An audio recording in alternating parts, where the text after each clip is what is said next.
सभी को प्रणाम। परम पूज्य गुरुदेव वंदे माता जी के दिव्य सानिध्य में, उनकी कृपा से और जगत गुरु श्री कृष्ण, हम सबके सखा श्री कृष्ण और श्री राधा रानी, उनके दिव्य आशीर्वाद से, उनकी कृपा से हम एक दिव्य पुस्तक का स्वाध्याय कर रहे हैं। भगवान से बात कैसे करें, ध्यानावस्था में प्रभु से वार्तालाप। और ये स्वाध्याय नहीं हो रहा है, हम सबकी पुकार निकल रही है, कलेक्टिव पुकार निकल रही है। इसलिए हम साथ में कर रहे हैं कि हम एक साथ भगवान को बुला रहे हैं। और पिछले स्वाध्याय में हमने देखा था कि पहले अपने आप से बात करनी पड़ती है, पहले वो भाव जागता है, फिर हम मन से बात करते हैं। हम पहले भगवान को बुलाते हैं कि भगवान आ जाओ, ऐसे हो जाओ। फिर मन का कपट दिखाई देता है, फिर उस कपट पे काम करना पड़ता है। फिर समझ में आता है कि श्रद्धा, विश्वास और प्रेम है, तो ऐसे दीनहीन होके पुकारने की क्या आवश्यकता है। और सारी जो माया रूपी, जो माया से उत्पन्न शत्रु अपने आप भाग जाते हैं, जहाँ भगवत चिंतन हो जाता है और जहाँ हर समय परमात्मा, परमात्मा और परमात्मा दिखाई देता है, और सारे विकार क्षय हो जाते हैं। तो इसी में मन पर फिर परमात्मा से क्या कहता है कि अब विकार दिख गए, तो मन को भगाने की बात कर रहे थे, अब मन क्या कह रहा है आगे। हे जगत गुरु, आप ही हमारे माता पिता हो, आप ही हमारे सखा हो, बंधु हो, सब कुछ हो। तो ये जो पुकार निकल रही है, हम सबकी हो जाए, हम सबके हृदय से ये पुकार निकलने लगे। और जो भी इन्हें सुने, उनके हृदय में भक्ति का, प्रेम का, समर्पण का, विसर्जन का वो रंग बैठ जाए, जो गुरु की चाह और गुरु की इच्छा हो। यही एकमात्र हम सबकी प्रार्थना। ऐसा लगता है माँ धरा सुन रही है आज, ऐसे ऐसे फीलिंग हो रही है कि मदर अर्थ हार्ट में बैठी है और माँ धरा, और यहीं पे बैठ के सुन रही है इस पुकार को। प्रभु प्रभु दया करिए हे नाथ, हम आपकी शरण में हैं। हे शरणागत प्रतिपालक, शरण आए की की लाज रखिए। हे प्रभु रक्षा करिए, रक्षा करिए। एक बार आकर दर्शन दीजिए, आपके बिना इस संसार में मेरा कोई आधार नहीं। अतएव आपको बारंबार नमस्कार करता हूँ, प्रणाम करता हूँ, विलंब ना कीजिए। शीघ्र आकर दर्शन दीजिए प्रभु, हे दया सिंधु। एक बार आकर दास की सुध लीजिए, आपके ना आने से प्राणों का आधार कोई भी नहीं दिखता। हे प्रभु दया कीजिए, दया कीजिए, हम आपके शरणागत हैं। एक बार दया की दृष्टि से देखिए हे प्रभु, हे दीन बंधु, हे दीन दयाल, विशेष ना तरसाइए, दया करिए। मेरी दुष्टता की ओर ना देखकर अपने पतित पावन स्वभाव का प्रकाश कीजिए। ये ना भक्ति की अवस्थाएं हैं। कल भी एक अवस्था थी, आज भी एक अवस्था है, और हर अवस्था दिव्य है। दिव्य है। इतने करोड़ लोग में कितने लोग ऐसी पुकार कर पा रहे हैं, राइट। तो इसका भी एक स्तर है कि इस पुकार की आवश्यकता नहीं रहेगी एक स्तर पर यहाँ से होकर सबको गुजरना पड़ेगा। एक बार तो ये भाव जागे, कहीं भगवान दर्शन दे दो, भगवान आ जाओ, भगवान विलंब मत करो, हे परमात्मा आप कहाँ हो। ऐसा लगता है जैसे मीरा की पुकार निकल रही हो। हर भक्त इस मार्ग से, इस यात्रा से, इस पड़ाव से होकर निकल रहा है। अब मन ने तो भगवान से ये कहा, परमात्मा से। अब जीवात्मा बार बार कह रहे हैं, जीवात्मा ने अब मन से क्या कहा, इसका पलट के उत्तर क्या हुआ। मेरे भीतर के जागृत सदगुरु ने कहा, रे मन सावधान सावधान, क्यों व्यर्थ के प्रलाप कर रहा है, इतना क्यों रोना धोना है।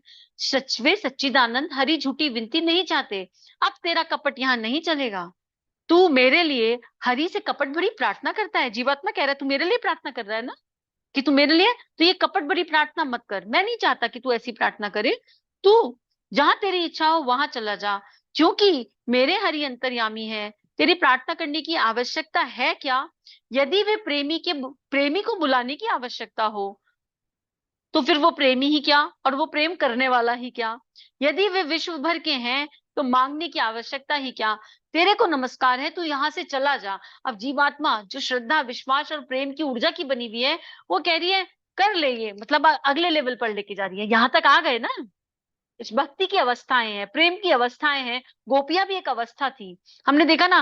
तो बुद्ध एक अवस्था है। तो इस यात्रा पर कोई छोटा बड़ा नहीं है, सब उस समुद्र में बह रहे हैं। तो कोई उस समुद्र में कहीं कहाँ है किसी को पता नहीं, और किसने कौन सी अवस्था कब जी ली वो अंदाजा नहीं। तो प्रश्न उत्तर चल रहा है, अंतर्मन से संवाद चल रहा है।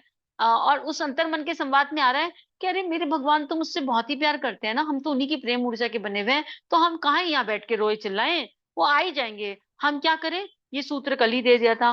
कर्म, कर्तव्य कर्म, निष्काम कर्म, क्रोध से दूर, ईर्ष्या से दूर, कपट से दूर, हमें बस ये करना है। चिंतन, चौकीदारी भावनाओं की, भावना केवल प्रेम, सद्भावना, करुणा, किसी के लिए कोई नेगेटिव थॉट नहीं और किसी के लिए न्यूट्रल भी नहीं। सभी से क्षमा मांगो, सभी को क्षमा करो। कृतज्ञता ये आधार है। ये तो गुरुदेव कब से समझा रहे हैं कि इस पुकार के आधार ही है। उसके बाद जीवात्मा अपनी बुद्धि और इंद्रियों को कस रहा है। अब जीवात्मा कह रहा है, हे इंद्रियों तुम्हारा नमस्कार है, अब तुम भी जाओ, तुम भी जाओ मतलब अपने विषयों से मुक्त हो जाओ। जहां वासना होती है वहां तुम्हारा टिकाव होता है। जहां वासना होती है, जीभ को खाने के लिए चाहिए और बोलने के लिए चाहिए, कुछ भी बोलो कुछ भी खाओ। अगर वासना वाली जीभ है, और एक जीभ जो है जो विषय से मुक्त हो गई और परमात्मा में लिप्त हो गई, उसको हर समय राधा राधा राधा राधा, राम राम राम राम, कृष्ण कृष्ण कृष्ण चाहिए। जीभ तो वही है ना। लेकिन इंद्रियों से मुक्त हो गई, इंद्रियों के विषय से मुक्त हो गई तो परमात्मा में टिक गई। तो कह रहे हैं जहां वासना होती है वहीं तुम्हारा टिकाव होता है। और कृष्ण ने कहा था ना, तुम्हारे मन की प्रवृत्ति ऐसी है कि ये मन की प्रवृत्ति है, किसको जहां रस मिलता है वहां चिपक जाता है। तो मैं इस मन को ही अपने से चिपका लूंगा, तुम्हारा इतना ध्यान करूंगा, तुम्हारा इतना चिंतन करूंगा।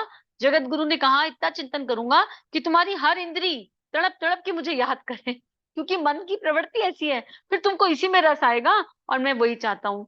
तो मैंने हरि के चरण कमलों का आश्रय लिया है, इसलिए अब तुम्हारा दाव नहीं पड़ेगा। अब मेरी इंद्रियां मुझे हरा नहीं सकती हैं। बिल्कुल बिल्कुल श्योर हो गए हम, इंद्रियां हरा नहीं सकती हैं। हे बुद्धे, तुझे भी नमस्कार है। पहले तेरा ज्ञान कहाँ गया था, जबकि तू मुझे संसार में डूबने के लिए शिक्षा दिया करती थी। अब मन से और इंद्रियों से कह रहे हैं, हे इंद्रियों, तुम तो बहुत अच्छी हो। पहले तो मैं संसार में डूब रहा था, तो तब तुम्हारी ये बुद्धि कहाँ जगी थी कि तुम मुझे समझा नहीं पाई। लेकिन अब जो तुमने समझाया तो तुम्हारा नमस्कार है। क्या यह शिक्षा, क्या वह शिक्षा अब लग सकती है? और यहाँ पर भी एक चीज है, विकार पे काम करना है, अपने हर संस्कार पे काम करना है, लेकिन काम करने का अभ्यास करना है। कब छूटेगा इसकी डेट नहीं ढूंढनी। विकार इकट्ठा करने में कितने जन्म लगे किसे पता। जन्मों से खा रहे हैं, खाने का संस्कार, गुस्से का संस्कार, बड़े कॉमन संस्कार है, वासना का संस्कार। तो कितने जन्म में इकट्ठा किया है, जाते जाते कुछ तो समय लगेगा ना। तो काम करते रहो बिना डेट की इच्छा करे। कब ठीक होगा, हो जाएगा जिस दिन उनकी इच्छा होगी। उन्होंने कहा डिलीट, संस्कार डिलीट हो जाएगा उसी दिन। पुकार हो बिना इच्छा और बिना डेट के, और वो चाहेंगे तो ऐसा ट्रांसफॉर्मेशन करेंगे, ऐसा डिलीट करेंगे। उंगली माल एक दिन में बदल गया, उसे समय थोड़ा लगा बदलने के लिए। आम्रपाली भगवान बुद्ध की शरण पाते ही बदल गई। तो बस राइट टाइमिंग अपने आप आ जाएगी। उनकी चाबी और तुम्हारी पुकार की चाबी एक साथ लग रही होगी तो काम बन जाएगा। तो अपनी चाबी लगाते जाओ लगाते जाओ लगाते जाओ। जिस दिन भगवान ने अपनी चाबी लगा दी उस दिन काम बन जाएगा। तो भगवान तो 24 घंटे में कहते हैं रोज आते हैं एक बार चेक करने। उस समय चाबी ना लगी होती, उस समय चाबी नहीं लगी होती, बेचारे लौट जाते हैं। तो कोई दिन तो आएगा जब उनकी और हमारी चाबी साथ साथ लग रही होगी, और वो भी वही लगवाएंगे ना। इसलिए चलते जाओ। अब जीवात्मा फिर परमात्मा से कह रहा है, हे प्रभु आप अंतर्यामी हो, इसलिए मैं नहीं कहता कि आप आकर दर्शन दो। अब मुझे समझ में आ गया है कि ये भी एक इच्छा है दर्शन की बात करना, कि मुझे दर्शन दो, ये भी एक इच्छा है, ऑर्डर है। क्योंकि यदि मेरा पूर्ण प्रेम होता तो आप मुझे दर्शन दिए बिना रुक ही नहीं सकते। कारण विश्वास, श्रद्धा। भगवान छाट कर देखने आएंगे कौन है नीचे जो आवाज लगा रहा है तब प्रेम से। राइट, आपको बुलाना नहीं पड़ेगा। प्रेम सच्चा होगा तो खुद उतर कर आ जाएंगे चेक करने। क्या बैकुंठ में लक्ष्मी को भी आप अटका, बैकुंठ में लक्ष्मी भी आपको अटका सकती है? यदि मेरी आप में पूर्ण श्रद्धा होती तो क्या आप विलंब करते? क्या वह प्रेम और विश्वास आपको छोड़ सकता? आहो, मैं तो व्यर्थ में ही संसार संसार में निष्कामी और निर्वासनिक बना हुआ हूँ, और व्यर्थ ही अपने को आपके शरणागत मानता हूँ। परंतु कोई चिंता नहीं, जो कुछ आकर प्राप्त हो उसी में मुझे प्रसन्न रहना चाहिए। अब वो कह रहे हैं सारे प्रयास करने हैं, सारे अभ्यास करने हैं, पर इनमें चिपकना नहीं है। इतना इतना लड़ाई झगड़ा कर लिया, ये तप करो, ये साधना करो, ये अनुष्ठान करो, फलाना करो, ढिमाका करो। और जब 20 30 40 5 8 10 साल हो जाते हैं तो कहते हैं इतने दिन से कर रहे हैं, प्राप्त क्यों नहीं हुए? आ गई ना सारी साधना एक तरफ हो गई। राइट, तो कह रहा है मैं तो इतने साल से कब से निष्कामी बनने का अभ्यास कर रहा हूँ, निर्वा सैनिक बना हुआ हूँ, और शरणागत हूँ करके रो रहा हूँ। अरे जब प्रेम होगा तो शरण अपने आप ले लोगे आप। मुझे तो बस प्रेम का ही अभ्यास मात्र करना था। अब जीवात्मा कह रही है मुझे मात्र प्रेम का अभ्यास करना था। मेरा प्रेम जैसे ही पूर्ण होगा आप रुक ही नहीं पाओगे, क्योंकि मैं और आप एक हो जाएंगे। आप भी उस प्रेम की ऊर्जा से बने, मैं भी उस प्रेम की ऊर्जा से बना। मुझ में और आप में अंतर कहाँ रह गया? भक्त और भगवान एक। तो वो यही कह रहे हैं, अब मुझे कोई चिंता नहीं है, जो मुझे मिल गया मुझे उसमें प्रसन्न रहना है। क्योंकि ऐसे ही आपने फिर गीता जी का आश्रय लिया, ऐसे ही आपने श्री गीता जी में कहा जो मुझको जैसे भजते हैं मैं उनको वैसे ही भजता हूँ। इसलिए आपके चरण कमलों की प्रेम भक्ति में मग्न रहते हुए यदि मुझे नरक भी प्राप्त हो तो वह स्वर्ग से बढ़कर है। यहाँ नरक का मतलब है परिस्थितियां। हम भगवान के भक्त हैं, इसका ये मतलब नहीं है कि अपना लॉलीपॉप टॉफी जैसी मीठी मीठी परिस्थितियां ही आएंगी। इनफैक्ट ज्यादा टाइट परिस्थितियां आएंगी, ज्यादा कठिन परिस्थितियां आएंगी, क्योंकि उनको आपके प्रारब्ध जल्दी शेयर कराने हैं, उनको आपकी मिलन के लिए बेताब है वो। परेशान है कि ये जीवात्मा कब मुझसे एक होगी, फटाफट इसके कर्म क्षय करो, इसके प्रारब्ध क्षय करो, तो आप मुझे जो दो मुझे वो स्वीकार। और इतने दिनों से कृष्ण हमें सखा यही सिखा रहे हैं, जो भाव आए उसे जीना सीख जाओ। तो जैसे सुख में आनंदित रहते हो, ऐसे दुख में भी आनंद मनाना सीख जाओ। चोट लगी तो आनंद बनाओ, कुछ भी हो जाए आनंद मंगल रहो। जैसे एक बड़ा कॉमेडी वाली बात है, और यहाँ बता रहे हैं, बताओ अगर ये रिकॉर्डिंग सबके बीच में जाती है तो सोचेंगे कि कितनी कॉमेडी वाली बात है। और अभी बोल रहे हैं सखा अंदर से, चेहरे पर बहुत स्वेलिंग आई, तो टोका प्यार में, कितनी स्वेलिंग। और अंतर्मन क्या कहता है, यार ये स्वेलिंग कहीं भी जाती है, इसे कोई प्यार नहीं करता है? हाय स्वेलिंग, तुम कितनी अच्छी हो, तुमने मुझे छोटू बेबी जैसे गोगलू बोगलू बना दिया। मेरा चेहरा से छोटू बेबी जैसे गुगली मुगली हो गया, मुझे बड़ा मजा आ रहा है इस चेहरे को देखकर। मन में ये भाव उठा, और वो स्वेलिंग से प्यार प्यार वाली फीलिंग आई। तो मैं सखियों ने कहा, तू पूरी तरह पागल है, तेरा कुछ नहीं हो सकता। और मुझे वो स्वेलिंग दिख रही है, और मुझे एक्चुअली दिख रही है कि यार इसे कोई भी प्यार नहीं करता होगा, जो आता होगा कहता होगा स्वेलिंग आ गई, स्वेलिंग आ गई। और वो कृष्ण से प्यार वाली फीलिंग दे रहे थे, और चेहरे को देखो तो ऐसे लगे जैसे छोटे बच्चे का नहीं होता। तो इसका ये मतलब नहीं है कि स्वेलिंग के विपरीत काम नहीं करना, या दवाई नहीं खानी, या आई है तो उसकी इन्वेस्टिगेशन नहीं करनी। सारे कर्म करने हैं, लेकिन आई है तो उससे भी आनंद मनाना है। आ गई, अच्छा ठीक है, आजा। अब तूने मुझे क्या दिया, मुझे मेरा बचपन लौटा दिया, गुगलू मुगलू चेहरा लौटा दिया। कुछ तो तूने भी दिया ही ना, तू लेके क्या गई मुझसे। एक तो मेरा प्रारब्ध काटा, यानी बीमारी आनी थी, आ गई। उस बीमारी से मैं सुख दुख नहीं हुआ मुझे, कितनी बड़ी बात, आनंद रह गया।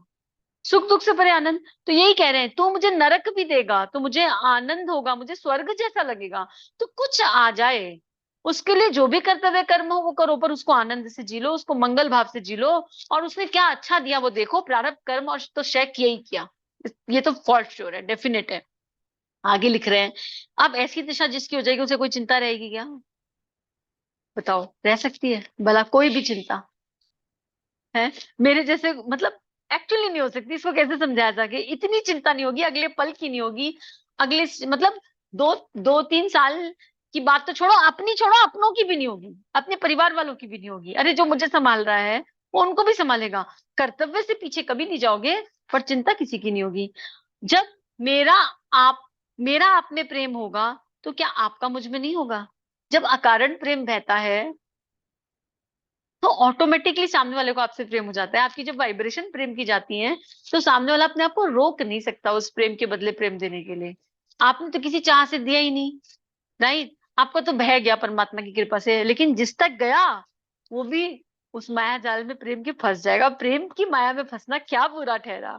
कोई बुरा नहीं है। गुरुदेव ने पूरा परिवार प्रेम के आधार पर खड़ा कर दिया, है ना? जब मैं आपके दर्शन के बिना ठहर नहीं सकूंगा, तो आप कैसे ठहर जाओगे? आपने तो स्वयं ही कहा, जो मुझे जैसे भजते हैं मैं उनको वैसे ही भजता हूं, अतः मैं नहीं जानता, मैं नहीं कहता कि आप आओ और दर्शन दो। और आपको भी क्या परवाह है?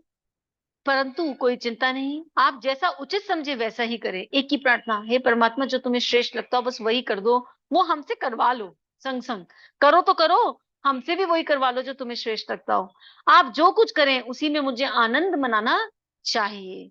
हर समय नाम जप, हर समय भगवान का चिंतन, हर समय तप, सारे अभ्यास, तप, वैराग्य, साधना, उपासना, सब कुछ करो, लेकिन उसके बदले में कुछ चाहो मत, उसके बदले में कुछ मांगो मत।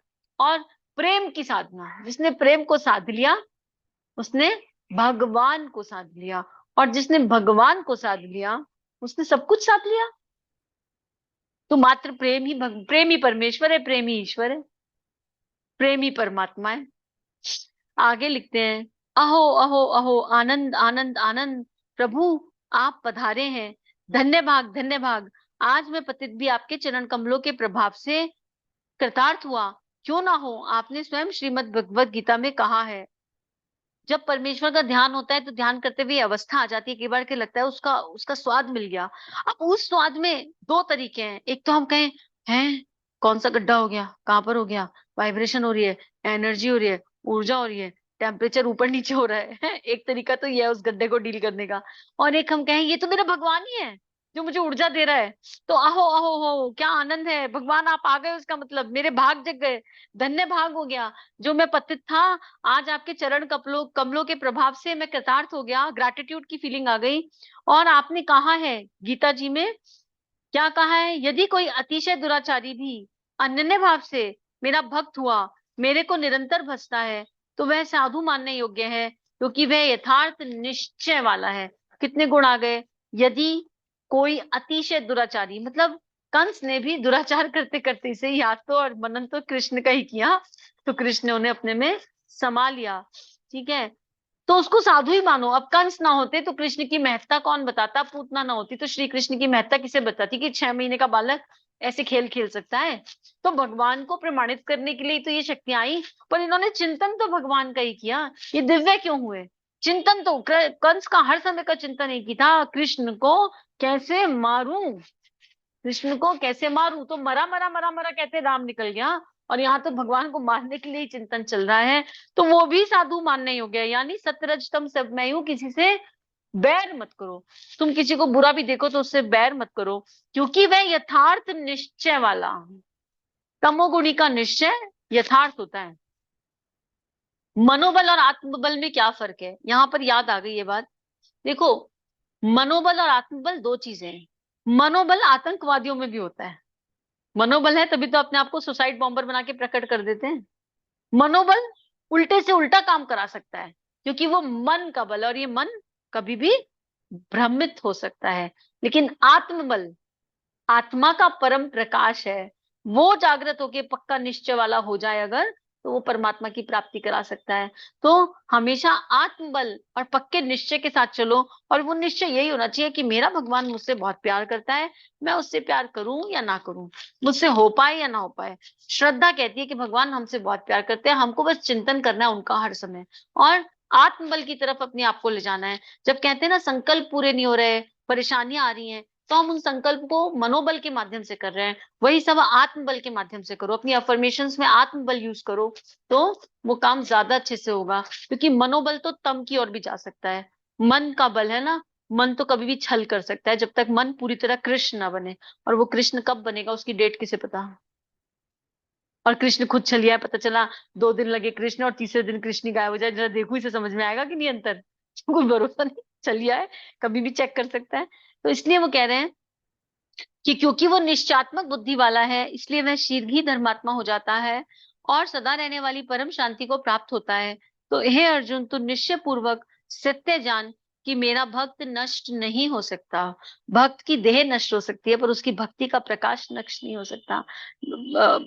बाबा जैसे अनन्य भक्त, ठाकुर रामकृष्ण जैसे अनन्य भक्त हैं, उनकी भक्ति से आज भी लोग प्रकाशित हो रहे हैं। नरसिंह मेहता है, सूरदास है, इनकी भक्ति नष्ट थोड़ा ना हो गई, देह चली गई, तो मेरा भक्त कभी नष्ट नहीं हो सकता। जीवात्मा परमात्मा के आश्चर्य में सगुण रूप को ध्यान में देखता हुआ अपने मन ही मन में उनकी शोभा का वर्णन करता है। तो ये भगवान की ध्यान में हमने जो देखी शोभा, उसका वर्णन है। इसको अगले स्वाध्याय में पढ़ते हैं। आज यहीं पर रुकते हैं। और आज हमने दो जो इंपॉर्टेंट चीज पढ़ी वो ये पढ़ी, निश्चयात्मक बुद्धि, आत्मबल पर फोकस, और निश्चयात्मक बुद्धि, निश्चय होना चाहिए। और जो मिल जाए, जो मिल जाए, नरक भी मिले, भगवान अगर नरक भी दे तो उसमें स्वर्ग सा अनुभव, जो आ रहा है जैसा आ रहा है उसके प्रति स्वीकार्यता का भाव। और जीवात्मा और मन को अलग मानना है, और अपनी इंद्रियों को, हर चीज को ग्रैटिट्यूड देना है। ये इंद्रियां जो पहले इधर उधर उलझी थी अब भगवान में लगी, इनको धन्यवाद है। हर चीज को ग्रैटिट्यूड देना है, और साधना मात्र एक ही है, प्रेम की साधना। तो सभी को इसी के साथ बहुत बहुत आभार, बहुत बहुत धन्यवाद। हम सभी को हमारे ईश्वर, हमारे इष्ट, हमारे प्रभु, उनकी अच्छा अनुसार जब उनका मन हो तब मिल जाए। हम बस निश्चयात्मक बुद्धि से उनका भजन, उनका मनन, उनका चिंतन करें, यही एकमात्र प्रार्थना। सभी को प्रणाम।